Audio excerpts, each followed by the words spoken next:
ചർച്ച കഴിഞ്ഞിട്ട് ChatGPT പറഞ്ഞ പോലെ നമ്മുടെ നെക്സ്റ്റ് ഡെസ്റ്റിനേഷൻ വന്നിട്ട് ഈ പാലസ് ആയിരുന്നു. ഇതാണ് ലക്സംബർഗിൻ്റെ പാലസ്. അങ്ങനെ പാലസിൻ്റെ സൈഡിൽ കൂടെ പോയി നമ്മൾ കുറച്ച് സൊവൈനിയർ ഷോപ്സൊക്കെ വിസിറ്റ് ചെയ്തു. ബട്ട് ഞങ്ങൾ അവിടെ നിന്നൊന്നും മേടിച്ചില്ല. കുറച്ച് കണ്ടിട്ട് പിന്നെ മേടിക്കാമെന്ന് പറഞ്ഞു. അതായിരുന്നു ഞങ്ങൾ ഇത് ഏറ്റവും വലിയ മണ്ടത്തരം. പിന്നെ ഞങ്ങൾ ഐസ്ക്രീം കഴിച്ചു. ബെൽജിയത്തിൽ ഒരു സ്കൂപ്പ് ഐസ്ക്രീമിന് നമ്മൾ കുറഞ്ഞ റേറ്റ് 3.5 കൊടുക്കണം. ഇവിടെ 3 ഉണ്ടായിരുന്നുള്ളൂ. അവരൊരു കൊട്ടക്കണക്കിന് ഐസ്ക്രീം തരുകയും ചെയ്തു. പക്ഷേ ഞാൻ ട്രൈ ചെയ്തത് അവക്കാഡോ ഐസ്ക്രീം ആയിരുന്നു. ഇനി ഇത് ട്രൈ ചെയ്യുമോയെന്ന് എന്നോട് ആരോടും ചോദിച്ചാൽ നെവർ എവർ. അതിനൊരു വിക്സിൻ്റെ ടേസ്റ്റ് ആയിരുന്നു. കാശ് കൊടുത്ത് മേടിച്ചാണല്ലോ എന്നോർത്ത് ഒരു വിധത്തിൽ ഞങ്ങൾ എല്ലാവരും കൂടി ഒന്ന് അഡ്ജസ്റ്റ് ചെയ്ത് അങ്ങ് കഴിച്ചു. നെക്സ്റ്റ് ഡെസ്റ്റിനേഷൻ വന്നിട്ട് അവിടുന്ന് നമ്മൾ നടന്നു പോയത് ഈ ഒരു വ്യൂ പോയിൻ്റ് പോണക്കത്തൊരു സ്ഥലം കാണാനായിരുന്നു. എപ്പോൾ ലക്സംബർഗ് എന്ന് ഗൂഗിളിൽ സെർച്ച് ചെയ്താലും ChatGPT ചോദിച്ചാലും ഫസ്റ്റ് വരുന്ന ഇമേജ് ഇതാണ്. ലക്സംബർഗ് സിറ്റിൻ്റെ ഒരു ഹാർഡ് പാർട്ട് അല്ലെങ്കിൽ ഏറ്റവും ഇമ്പോർട്ടൻറ്റ് പാർട്ടായിട്ട് കൺസിഡർ ചെയ്യുന്ന ഒരു സ്ഥലം. ഇത് നമുക്ക് ട്രക്കിങ് പോലെയോ അല്ലെങ്കിൽ നമുക്ക് ഇപ്പോൾ ഇവിടുന്ന് കാണാനാണെങ്കിൽ ഇങ്ങനെ കാണാം, ഇല്ലെങ്കിൽ വഴി ഫുള്ളിങ്ങനെയൊരു എന്താ പറയുക, ഒരു കോട്ട പോലെ ഇങ്ങനെ നീട്ടി കിടക്കുകയാണ്. താഴത്തോട്ടും മുകളിലോട്ടും ഒക്കെ ആയിട്ട് നമുക്ക് വേണമെങ്കിൽ ഒരു ട്രക്കിങ് പോലെയും ഇത് ചെയ്യാവുന്നതാണ്.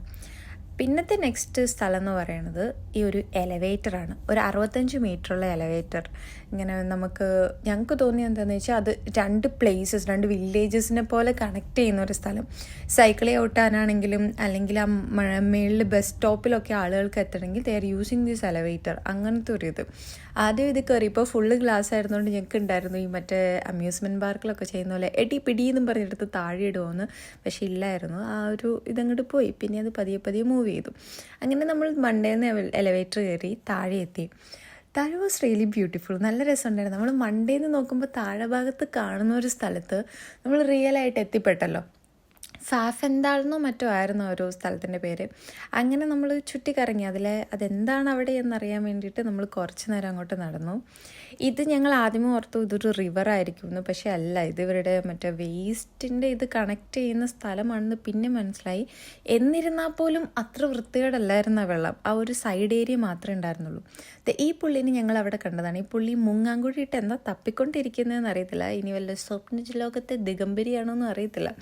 അങ്ങനെ അതൊക്കെ കഴിഞ്ഞ് നമ്മൾ നേരെ തിരിച്ചെത്തി. എലവേറ്ററിൽ തന്നെ കയറി തിരിച്ചെത്തി. അതൊരു ചർച്ചായിരുന്നു. അവിടുന്ന് നേരെ റോഡ് കണക്ട് ചെയ്യുന്നൊരു പാർക്കിലോട്ടാണ്. പാർക്കിൽ നിന്ന് നേരെ റെയിൽവേ സ്റ്റേഷൻ, അങ്ങനത്തെ ഒരു ഇത്. ലക്സംബർഗ് എന്ന് പറയുന്ന കൺട്രിയെ ചെറുതാണ്. ഇപ്പോൾ എടുക്കുകയാണെങ്കിൽ നമ്മുടെ ഒരു 2-3 ജില്ല പോലും കൂട്ടി വെക്കാനുള്ളത് ഇല്ല കൺട്രി. അതേപോലെ ചെറുതാണ്. അതുകൊണ്ട് ഒത്തിരി ടൈമോ ഡേയ്സോ ഇൻവെസ്റ്റ് ചെയ്ത് നമ്മൾ വിസിറ്റ് ചെയ്യേണ്ട ഒരു സ്ഥലമായിരുന്നില്ല. സോ നമ്മൾ നമ്മുടെ 1 ഡേ ട്രിപ്പും കഴിഞ്ഞ് അവിടുന്ന് നേരെ ട്രെയിൻ പിടിച്ച് രാത്രി 10 മണിയാകുമ്പോഴത്തേന് തിരിച്ചെത്തി.